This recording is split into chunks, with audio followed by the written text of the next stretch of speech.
ഈ അടുത്ത് ക്ലിനിക്കിലേക്ക് ഒരു ദമ്പതിമാർ വളരെ ചെറുപ്പക്കാരായിട്ടുള്ള ഒരു ഹസ്ബൻഡും വൈഫും വരികയുണ്ടായി. അവരുടെ പ്രയാസം അവർക്ക് പറയുന്നതിന് വേണ്ടിയിട്ട് ഒരുപാട് സമയമെടുത്താണ് അവർ എന്നോടത് പറഞ്ഞത്. ഒരു വർഷത്തിലധികമായി അവരുടെ കല്യാണം കഴിഞ്ഞിട്ട് ഈ ഒരു വർഷമായിട്ട് അവരുടെ ലൈംഗിക ബന്ധത്തിൽ പോലും ഏർപ്പെടാൻ അവർക്ക് കഴിഞ്ഞിട്ടില്ല എന്നുള്ളതായിരുന്നു അവരുടെ പ്രശ്നം. ആക്ച്വലി എന്താണെന്ന് ചോദിച്ചാൽ ഈ ഹസ്ബൻഡിന് ഉദാഹരണത്തിലുള്ള ചെറിയ പ്രയാസമായിരുന്നു. നമ്മുടെ പെനിസ് കൃത്യമായിട്ട് ഉദ്ധാരണം നടക്കുന്നില്ല, കൃത്യമായിട്ട് ഇറക്ഷൻ നടക്കുന്നില്ല എന്നുള്ളതാണ് അവരുടെ പ്രയാസം. തുടക്ക സമയത്തൊക്കെ ഉദ്ധാരണം നടക്കുകയും എന്നാൽ ലൈംഗിക ബന്ധത്തിൽ ഏർപ്പെടുന്ന സമയത്ത് ഉദ്ധാരണം അവിടെ നഷ്ടപ്പെടുന്നു, സ്ട്രെങ്ത് കുറയുന്നു, അങ്ങനെ കൃത്യമായിട്ട് വജൈനയിലേക്ക് ഇൻസേർട്ട് ചെയ്യാൻ കഴിയാത്ത ഒരു അവസ്ഥയാണ് അവരുടെ. ആ ഒരു പ്രയാസമാണ് അവർ അഭിമുഖീകരിക്കുന്നത്. ഒരു വർഷമായിട്ട് കുട്ടികളൊന്നും ആയിട്ടില്ല എന്നുള്ള വീട്ടിൽ നിന്നും സമൂഹത്തിൽ നിന്നുള്ളൊക്കെ ഒരുപാട് ചോദ്യങ്ങളും ഇതാണ് അവരുടെ മെയിൻ പ്രയാസമായിട്ട് അവർ പറഞ്ഞത്. അതാണ് ഇറക്റ്റൈൽ ഡിസ്ഫങ്ഷൻ എന്ന് പറയുന്നത്, ED എന്നെല്ലാവരും പറയുന്ന ഉദ്ധാരണ പ്രശ്നം. ഇതിന് പ്രധാനമായിട്ടുണ്ടാകുന്നത് ഒന്ന് ലൈംഗിക അസംതൃപ്തിയാണ്. ലൈംഗികമായിട്ട് നമ്മുടെ പങ്കാളിയെ തൃപ്തിപ്പെടുത്താൻ കഴിയില്ല, നമുക്ക് ലൈംഗികപരമായിട്ടുള്ള തൃപ്തി ലഭിക്കുകയില്ല. അതുപോലെ തന്നെ ഒന്നാണ് ഇൻഫെർട്ടിലിറ്റി, കുട്ടികൾ ഉണ്ടാകാനുള്ള സാധ്യത കുറവാണ്, കുട്ടികൾ ഉണ്ടാവാതിരിക്കുന്ന ഒരവസ്ഥ. ഇതൊക്കെയാണ് ഈ ഉദ്ധാരണ പ്രശ്നം കൊണ്ട് സാധാരണയായി കണ്ടുവരുന്നത്. ഞാൻ ഡോക്ടർ ഹിഷാം ഹൈദർ, വണ്ടൂർ. ഏറ്റവും പ്രധാനമായിക്കൊണ്ട് ഈ ഉദ്ധാരണ പ്രശ്നത്തിന് അല്ലെങ്കിൽ ഇറക്റ്റൈൽ ഡിസ്ഫങ്ഷനുള്ള കാരണങ്ങൾ എന്ന് പറയുന്നത് കുറച്ച് കാരണങ്ങളുണ്ട്. അതിൽ ഏറ്റവും പ്രധാനമായിട്ടുള്ള കാരണങ്ങൾ എന്ന് പറയുന്നത് നമ്മുടെ ചെറിയ രക്തക്കൊയലുകൾ അഥവാ കാപ്പിലറീസ് എന്ന് പറയും. ചെറിയ രക്തക്കൊയലുകൾ ഉണ്ടാകുന്ന ബ്ലോക്കാണ്. നമുക്കെല്ലാവർക്കും ബ്ലോക്ക് എന്ന് പറഞ്ഞാൽ ആദ്യം നമ്മുടെ കാർഡിയാക് സംബന്ധമായിട്ടുള്ള ബ്ലോക്ക്, അറ്റാക്കാണ് അറിയുക. എന്നാൽ നമ്മുടെ വളരെ ചെറിയ മൈന്യൂട്ട് ആയിട്ടുള്ള ഓരോ ഓർഗൻസിലേക്കും പോകുന്ന കാപ്പിലറീസ് പോലെയുള്ള വളരെ മൈന്യൂട്ട് രക്തക്കൊയലുകളിൽ വളരെ ചെറിയ ബ്ലോക്കുകൾ ഉണ്ടാവുകയും നമ്മുടെ ലൈംഗിക ഭാഗത്തേക്ക് അല്ലെങ്കിൽ ലൈംഗിക അവയവങ്ങളിലേക്ക് കൃത്യമായിട്ട് രക്തപ്രവാഹം, രക്തയോട്ടം നടക്കാതിരിക്കുകയും ചെയ്യുന്നത് കാരണം ഇത്തരത്തിലുള്ള ഉദ്ധാരണ പ്രശ്നങ്ങൾ, ഇറക്റ്റൈൽ ഡിസ്ഫങ്ഷൻ ഉണ്ടാകുന്നു. അതുപോലെ തന്നെയാണ് മറ്റു പ്രധാനപ്പെട്ട കാരണങ്ങളിൽപ്പെട്ടതാണ് ഡയബറ്റിസ് മെലിറ്റസ്. കുറെ കാലമായി പ്രമേഹമുള്ള ആളുകൾക്ക് ഇത്തരത്തിലുള്ള ഇറക്റ്റൈൽ ഡിസ്ഫങ്ഷൻ ഉണ്ടാവാറുണ്ട്. അതുപോലെ തന്നെ കൊളസ്ട്രോൾ ഉള്ള ആളുകൾ, ഞാൻ നേരത്തെ പറഞ്ഞതുപോലെ തന്നെ കൊളസ്ട്രോൾ ഉണ്ടാകുമ്പോൾ കോമൺ ആയിട്ട് നമ്മുടെ ചെറിയ ചെറിയ രക്തക്കൊയലുകളിലൊക്കെ ചെറിയ ബ്ലോക്കുകൾ വരുന്നു. അതുപോലെ അങ്ങോട്ടുള്ള രക്തയോട്ടം കുറയുന്നു, ഉദ്ധാരണ പ്രശ്നം ഉണ്ടാകുന്നു. യൂറിക് ആസിഡിന്റെ അമിതമായിട്ടുള്ള രക്തത്തിൽ യൂറിക് ആസിഡ് ഉയർന്ന അളവിൽ നിലനിൽക്കുന്നത് ഇതിലുള്ള ഇറക്റ്റൈൽ ഡിസ്ഫങ്ഷൻ, ഉദ്ധാരണ പ്രശ്നം ഉണ്ടാവാനുള്ള ഒരു പ്രധാനപ്പെട്ട ഒരു കാരണമാണ്. അതുപോലെ തന്നെ മാനസിക സമ്മർദ്ദം, ആങ്സൈറ്റി എന്ന് പറയുന്ന, നമ്മൾ പല കാരണങ്ങളായിട്ടാണ് ഈ മാനസിക സമ്മർദ്ദം ഉണ്ടാവാറുള്ളത്.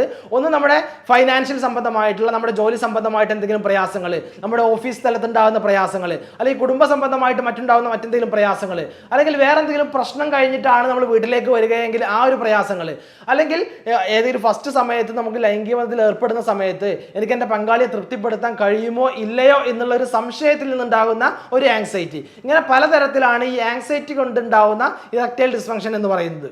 ഇനി പ്രധാനമായിട്ട് ഇതിൽ ഉദാഹരണത്തിൽ ഉണ്ടാവുന്ന ടൈപ്സ് എന്ന് പറയുന്നത് ഒന്ന് പാർഷ്യൽ ഇറക്റ്റൈൽ ഡിസ്ഫങ്ഷൻ ആണ്, അതുപോലെ തന്നെ കംപ്ലീറ്റ് ഇറക്റ്റൈൽ ഡിസ്ഫങ്ഷൻ ആണ്.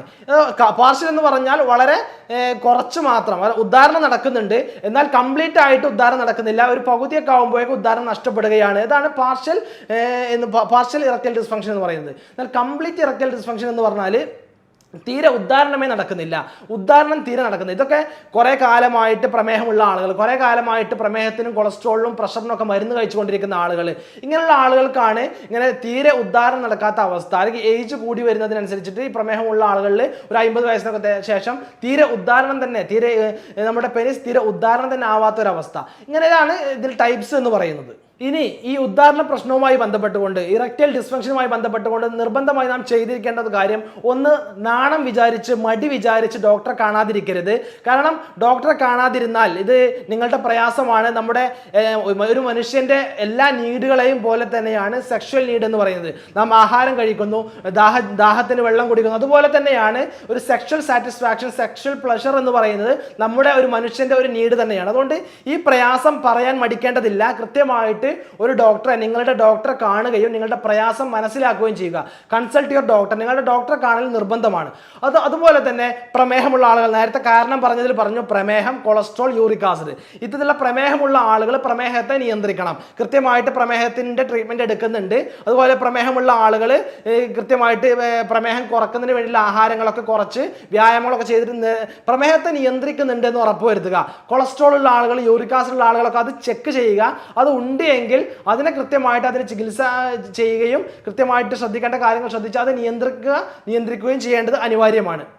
അതുപോലെ തന്നെ ഫുഡിൽ, ആഹാരത്തിൽ നാം ശ്രദ്ധിക്കേണ്ട കുറച്ച് കാര്യങ്ങൾ എന്ന് പറയുന്നത്, ഏറ്റവും പ്രധാനമായിക്കൊണ്ട് ആഹാരത്തിൽ നമ്മുടെ നിത്യേന ഉപയോഗിക്കുന്ന fast food, junk food, oily food ഇതെല്ലാം പരമാവധി കുറക്കുക.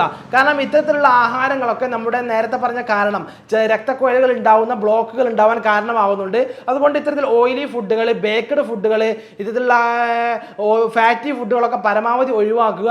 കൃത്യമായിട്ട് ആരോഗ്യകരമായിട്ടുള്ള ഇലക്കറികളും പച്ചക്കറികളും വെജിറ്റബിൾ പ്രോട്ടീൻസ് അടങ്ങിയിട്ടുള്ള ആഹാരങ്ങൾ ധാരാളമായിട്ട് കഴിക്കുക. മറ്റൊരു ശ്രദ്ധിക്കേണ്ട കാര്യം എന്ന് പറയുന്നത് വെള്ളം ധാരാളമായിട്ട് കുടിക്കുക.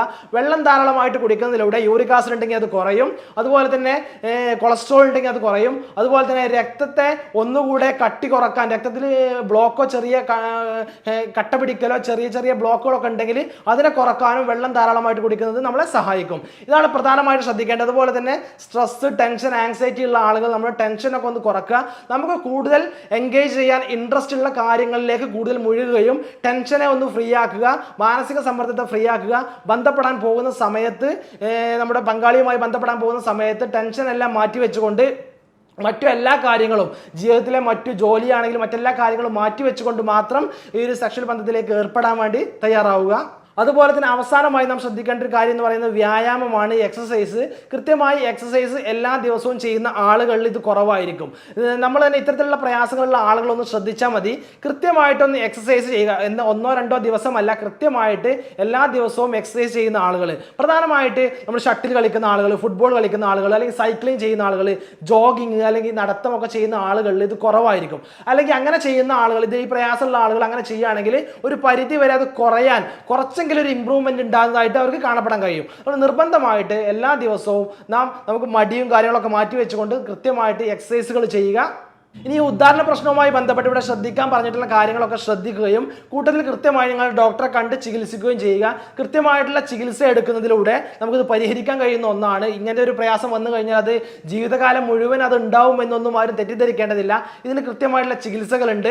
കൃത്യമായിട്ട് ഡോക്ടറെ കൺസൾട്ട് ചെയ്യാതെ മറ്റു ഏതെങ്കിലും വയാഗ്ര പോലെയുള്ള ടാബ്ലറ്റുകളോ മറ്റു സ്പ്രേകളോ കാര്യങ്ങളോ ഒന്നും ഉപയോഗിക്കാതിരിക്കുക. അത് നമുക്ക് മറ്റുള്ള സൈഡ് എഫക്റ്റുകൾ പിൽക്കാലത്ത് ഉണ്ടാക്കാൻ സാധ്യതയുണ്ട്. അതുകൊണ്ട് നിങ്ങളുടെ പ്രയാസം ഡോക്ടറുമായി കൺസൾട്ട് ചെയ്യുക, ഡോക്ടറുടെ നിർദ്ദേശപ്രകാരം മാത്രം ചികിത്സ എടുക്കുക, മരുന്ന് കഴിക്കുക. ഹോമിയോപ്പതിയിൽ ഇതിന് കൃത്യമായിട്ടുള്ള ചികിത്സയും മരുന്നുകളും ഇന്ന് ലഭ്യമാണ്. കൃത്യമായിട്ടുള്ള ഒരു 6 മാസത്തെ കോഴ്സ് കൊണ്ട് തന്നെ ഹോമിയോപ്പതി ട്രീറ്റ്മെന്റിലൂടെ തന്നെ ഇത് പരിഹാരം കാണാറുണ്ട്. എല്ലാവർക്കും നന്ദി, നമസ്കാരം.